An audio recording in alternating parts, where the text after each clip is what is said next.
In the 16th century, the mathematician Robert Ricord wrote a book called The Wheatstone of Wit to teach English students algebra. But he was getting tired of writing is equals to over and over again. तो उसका solution, उसने दो horizontal parallel line segments बना दिए and he used that as is equals to. Technically इसकी कोई खास वजह नहीं है, बस ये है कि उसके हिसाब से इससे ज़्यादा कोई और दो चीज़ें इक्वल नहीं होती थी.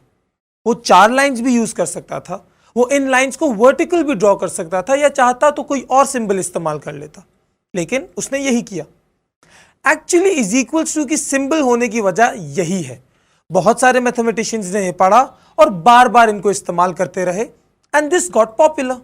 सो we use is equals to sign as two parallel horizontal lines. Math is actually full of symbols.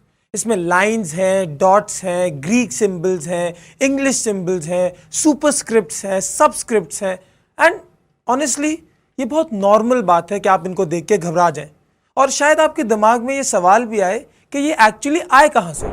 इसकी एक और example William Oughtred, an English mathematician जिसने मल्टीप्लिकेशन के लिए सैन एंड्रियस क्रॉस इस्तेमाल किया. एक्चुअली सिचुएशन ये है कि बहुत सारे ऐसे सिंबल्स मैथ में इसीलिए इंक्लूड किए गए क्योंकि लोगों ने बार बार उसके फ्रेजेस नहीं लिखने थे.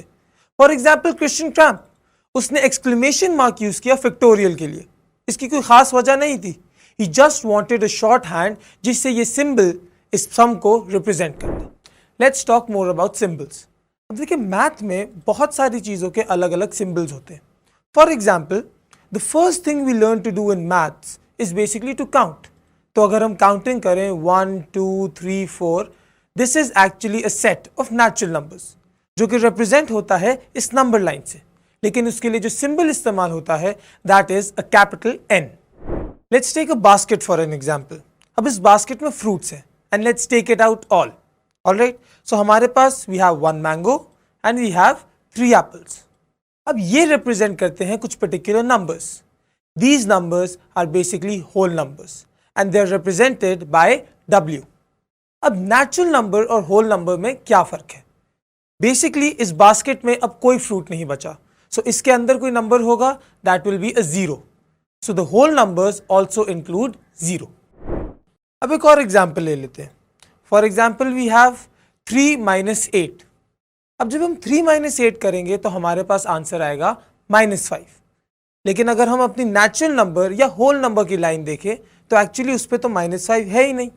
सो we will need another set.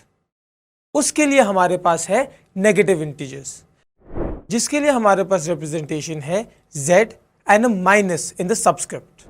Now let's take 2 integers 0 and 1. अब हम इसको जूम इन करें तो हम लोग ये इवैल्यूएट करना चाह रहे हैं कि क्या इनके दरमियान और भी नंबर्स हैं. तो एक्चुअली देयर आर. बेसिकली दो इंटीजर्स के दरमियान इन्फिनिटली मेनी नंबर्स होते हैं, both rational and irrational. Rational numbers are represented by q and irrational numbers are represented by q complement, basically q with an apostrophe. Symbols are basically a tool for communication. Symbols का actual काम यह है कि बार बार repetitive plain English और instructions ना लिखे जाए. Some common symbols are like these. This is for all elements, this is for subsets and this is for factorials. उसके अलावा for common symbols we have less than equal to, greater than equal to, belongs to, and, or, and implies that.